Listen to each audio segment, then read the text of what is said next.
Wel, mae'r cystadlu'n parhau fan hyn ynghylch y gwartheg a'r Burgorn sydd o'n blaenau ni nesaf. Dwi'n cael cwmni i Rywel Evans sydd yn gymharol newydd i'r bryd i'r wel. Ydyn, tair blynedd. Tair blynedd sydd ers i ni gychwyn. Wedi meddwl am y bryd ers blynyddoedd. Dwi'n cofio mae'n meddwl fyny sales teirw yn Perth yn yr 80au. Ac o'n i'n o'n i falch iawn o gwartheg yna fe. A deg hynny o'n nhw'n ddrud dychnllid.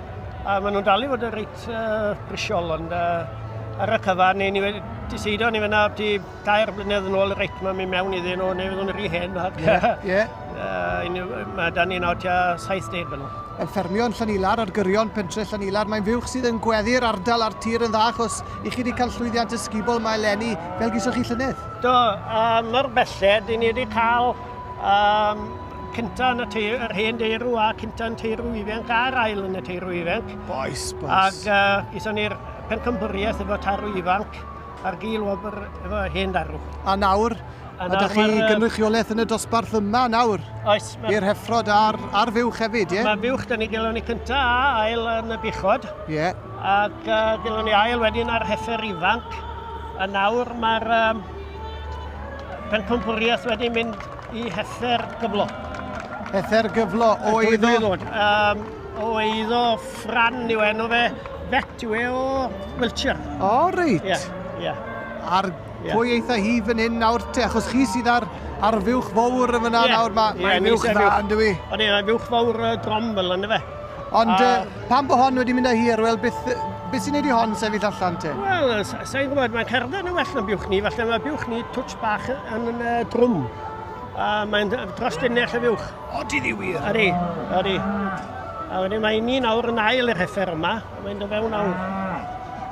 So, dwi ddim yn gwybod pwy ffordd wneud wedyn. So, odi chi mynd i fynd ar gil wobr fan hyn nawr? Sa'i yn gwybod, na.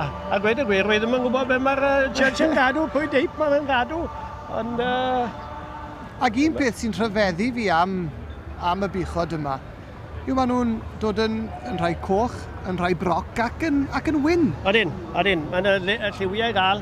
As croeswch i bywch wen, tarw gwyn efo bywch coch, chi'n dieddol i gael un broc yna fe. Ie.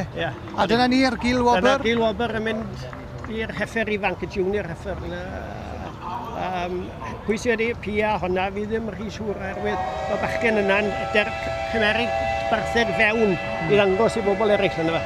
Niferoedd y gwartheg Burgon eleni ar ei fyny'r, wel, a mae'r bryd yn tyfu mewn poblogrwydd, a mae wedi cael cydnabyddiaeth go fawr eleni wy'n deall. Odi, mae'n tyfu'n gryf.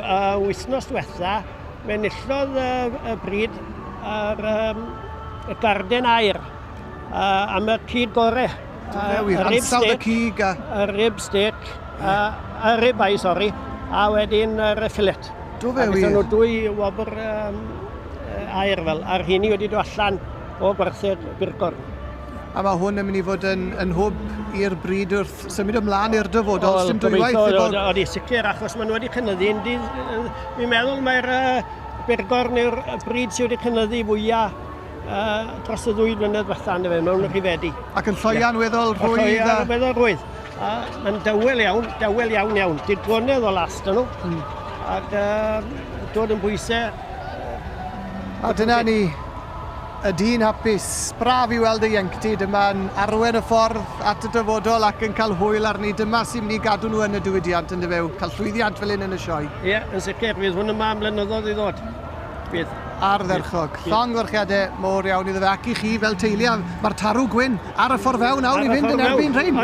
Odi, yn erbyn yr heffer goch. Wel, ddod ni'n ôl te i weld sut hwyl gewch chi da'r tarw yn y man. Irwel am y tro, diolch yn fawr. Ie, iawn, diolch.